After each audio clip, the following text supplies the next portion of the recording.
안녕하세요. 배신의 장미입니다. 오늘의 사연 시작하겠습니다. 5월은 가정의 달이라고 합니다. 결혼하기 전까진 그저 5월은 어버이날이 있는 날과 어린이날이 있는 날이라고 생각을 했었는데 결혼하고 나니 시댁의 5월은 그야말로 행사에 행사를 더한 행사 잔치더라고요. 자, 우선 어버이날을 시작으로 해서 그 뒤에 시어머니 생신이 있습니다. 그리고 나서 5월 마지막 날엔 제사가 있죠. 어버이날과 시어머니 생신 있으니 한 번에 치를 수 있어서 좋겠다 할 수 있겠지만 그런 거 전혀 허용되는 집안이 아니더라고요. 게다가 생신 같은 경우엔 밀려서 하진 않지만 당겨선 좀 하잖아요. 저희 시어머니는 그거 절대로 용납 못 하십니다. 주중이어도 시어머니 생신 땐 저녁 식사를 해야 하고 그리고 결혼한 지 이제 차수로 2년째인데 지난해엔 저희 집에서 식사를 하신다고 해서 저 주중에 생신상 차려섰던 사람이었습니다. 결혼했고 처음 며느리가 되어서 시어머니 생신 챙겨드리는 것이 당황하긴 했지만 기쁜 마음에 그리했었어요. 그리고 적어도 한 번 정도는 생신상 차려드리는 게 도리라고 생각을 했었거든요. 그런데 두 번은 없는 거 아닌가요? 한 번 정도 했으면 되었지 그게 전통이 되면 안 되는 거잖아요. 1년 365일 생신도 아닌데 그 정도 해드리는 게 뭐가 그리 힘들어서 징징대는 거냐 하실 수도 있는데 아니 5월엔 줄줄이 다 행사라니까요. 어버이날, 시어머니 생신, 그리고 제사까지. 뭐 그냥 시댁에 같이 사는 것처럼 매주 불려 들어가서 행사를 치러야 하고 그리고 시댁 사람들 만나서 식사해야 하고 하니까 정말 정신이 없긴 하더라고요. 그리고 가장 중요한 거 제가 지금 이렇게 징징거리는 데는 다 이유가 있습니다. 배워먹지 못한 사람도 아니고 교육 안 받은 사람도 아닌데 무턱대고 징징 대겠습니까? 저는 한쪽에서 배려를 하고 정성을 보이면 상대방에서도 당연히 배려를 하고 정성을 보여야 하는 것이 시댁과 며느리의 사이라고 생각을 해요. 한쪽만 배려를 하고 정성을 보이는 건 아무리 새로운 자식으로 시댁에 들어갔다 해도 그건 불합리한 것이라고 생각을 하거든요. 한 번은 참았습니다. 그리고 저도 그땐 정신이 없었으니까 그렇게 할 수도 있겠다 하고 넘어갔었어요. 그런데 이번에 또 그렇게 하려고 하더라고요. 아, 내가 한 배려는 배려로 생각한 게 아니라 당연하게 생각을 한 거였구나. 이러다가 이게 전통이 될 수도 있겠구나 하는 생각이 들면서 한 번은 그냥 넘어가 줬으니 바로 잡아야겠다 싶더라고요. 결론을 말씀드리면 시댁분들 다 놀라셨고 당황하셨고 어떻게 저런 말을 할 수가 있는 거냐고 입을 다물지 못했습니다. 그런 애인 줄 몰랐다고 하길래 저도 그랬어요. 저 또한 이런 시댁인 줄 몰랐었다고요. 며느리를 이따위로 취급을 하는데 무슨 존중을 원하며 챙겨주기를 바라며 배려를 바라냐고. 저보고 수준이 한참 낮다고 하길래 만만치 않으신 것 같다고 맞받아쳤습니다. 그리고는 어버이날이고 뭐고 시어머니 생신까지 다 그냥 넘어가 버린 상태예요. 남편도 안 갔거든요. 시어머니가 더 화가 나는 이유는 남편이 제 편을 들어서인 것 같기도 해요. 그래서 너 같은 자식 둔 적 없다고 말을 하셨는데 남편이 하는 말이 어찌나 웃기던지. 지금까지 자식으로 살았는데 한순간에 기분 나쁘면 엄마들 항상 하는 말, 너 같은 자식 둔 적 없다고 하는데 왜 그런 말을 하는 건지 모르겠다고. 그런 말 쉽게 하는 거 아니니까 반성을 하시라고 하는데 시어머니 남편의 말에 더 뒷목 잡긴 했습니다. 그럼 왜 이렇게 일이 꼬이고 또 꼬였었는지 빠르게 설명을 드리도록 할게요. 작년 초에 결혼을 했고 저는 생일이 4월입니다. 결혼을 하고 보니 저와 한 살 차이 나는 시누이와 제 생일이 딱 이틀 차이더라고요. 인연은 인연이다 싶었어요. 사실 이틀 차이 나는 거 별거 아닐 수도 있지만 그냥 그런 거에 의미 부여하고 하잖아요. 암튼 제 생일이 다가오고 있었고 결혼하고 나서 처음 맞는 생일이었으니 솔직히 저도 기대를 좀 하긴 했었습니다. 먼저 결혼한 친구들 보면 시댁과 며느리 사이에서의 생일 유형은 딱 세 부류였어요. 부부끼리 지낸다, 시댁에서 챙겨주신다, 혹은 내가 내 생일상을 차려서 시댁 식구들을 초대한다. 저는 다 괜찮다고 생각을 했습니다. 그리고 기대했습니다. 시어머니가 제 생일상을 챙겨주기를 기대했다기보다는 제 생일을 맞이해서 시댁 식구들 모두 다 모여 축하하는 자리가 되었으면 좋겠다라는 생각이 들었었거든요. 남편 또한 결혼하고 처음 맞이하는 며느리의 생일은 시어머니가 좀 챙겨주면 좋을 것 같다라는 말을 하기도 했었고요. 제가 시어머니와 잘 지내기를 바라는 마음에서 그랬던 것이고, 그리고 뭐든지 첫 단추가 가장 중요한 법이잖아요.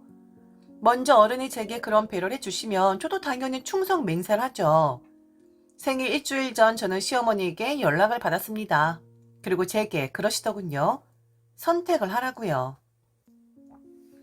아들은 우리 며느리 생일상을 내가 직접 하기를 바라던데 혹시 너도 그걸 바라는 거니?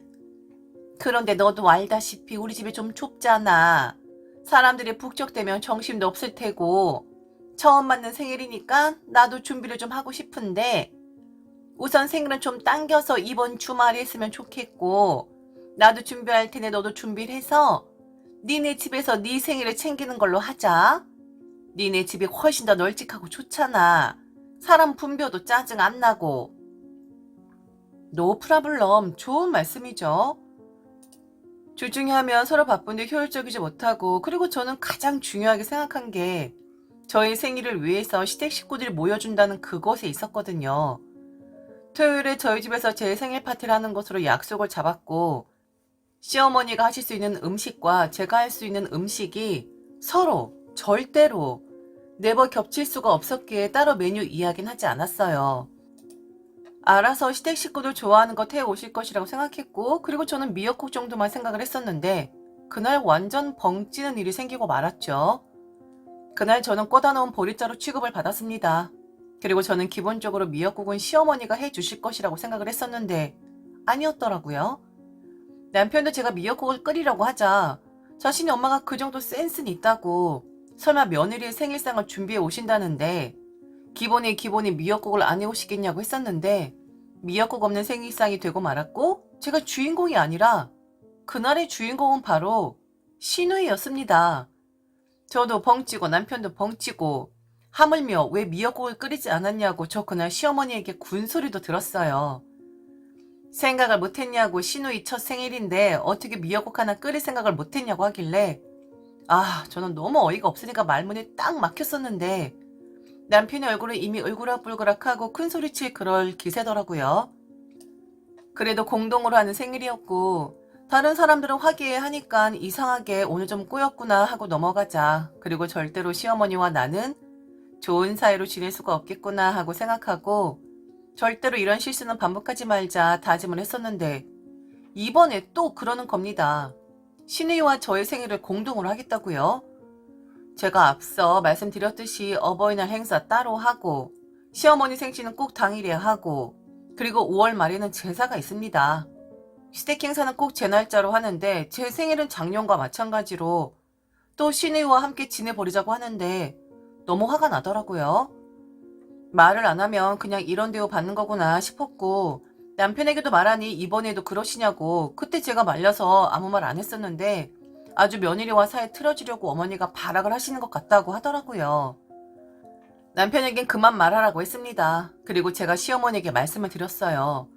또 토요일이나 일요일에 미리 생일을 하자는 그 말씀에 말이죠. 작년엔 그래도 시누이 생일은 언급 안 했었는데 이번에 니들도 같이 하자라고 아예 대놓고 언급을 하더라고요. 지난해처럼 미역국 까먹지 말고 꼭 끓이도록 해.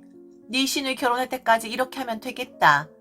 니들 생일 같이 하니까 얼마나 편한지 모르겠어. 한 번에 끝낼 수가 있잖아. 지난해엔 네가 좀 부족했지만 이번에 그런 모습 보이지 말아라. 미역국 빼먹지 말고 꼭 끓이고 그럼 우리 이번 주 토요일에 보자고. 이번에도 또 그렇게 하는 거예요? 지난해엔 아무 말씀 없다가 시누이 생일이랑 같이 하는 거 당일에 알았었는데 그러면 앞으로는 계속 제 생일과 시누이 생일을 함께 하겠다는 말씀이신가요? 정말 앞으로 그렇게 하는 거예요? 그래, 그렇게 하자고. 얼마나 좋니? 식구들 다 같이 모여서 니들 축하해 주는데 집안 파티잖아, 집안 파티. 이런 대우 받고자 이 집안 며느리 된 건 아니잖아요. 그리고 미안한 마음도 전혀 없더라고요. 너무 당연하다는 듯이 시누이 결혼할 때까지 뭐 제 생일은 그냥 다른 사람하고 섞어 해도 상관없다는 건가요? 며느리 생일이니까 어버이날, 시어머니 생신, 제사는 딱 그 날짜에 같이 하면서 저는 시어머니에게 물었습니다. 왜 같이 해야 하냐고요? 그랬더니 그러더라고요.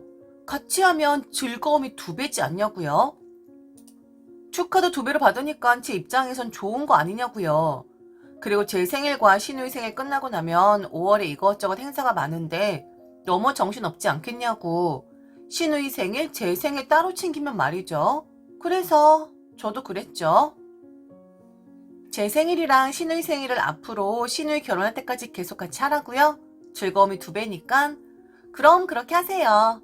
대신 5월의 행사들, 어버이날, 어머니 생신, 마지막엔 제사까지 한 번에 다 같이 하시죠. 즐거움이 그럼 3배 아니겠어요? 딱 계산하기 편하게 제삿날, 어버이날 행사와 어머니 생신까지 함께하면 되겠네요. 조상님들도 오시는 날이니까 완전 대환장 파티겠는데요? 너무 즐겁겠어요. 도대체 축하가 몇 배예요? 시어머니 막 뭐라 하셨지만 저는 그냥 전화를 끊어버렸습니다. 그리고 어버이날 그냥 지나갔고 지금 시댁과는 연락 안 하고 있어요. 제가 버릇 없다고 생각하실 수도 있어요. 그런데 며느리의 생일을 시누이 생일에 끼워 넣어 하는 건 그건 아주 훌륭한 버릇일까요? 그리고 제가 생각해낸 방법 효율적이지 않나요? 즐거움도 3배, 축하도 3배. 아니다. 조상님들까지 오시니까 도대체 몇 배야? 어마어마하지 않겠어요? 버릇이 없다느니 뭐라 하지만 뭐 그러든지 말든지 저도 똥배짱입니다. 지금까지 들어주셔서 진심으로 감사합니다. 이상 배신의 장미였습니다.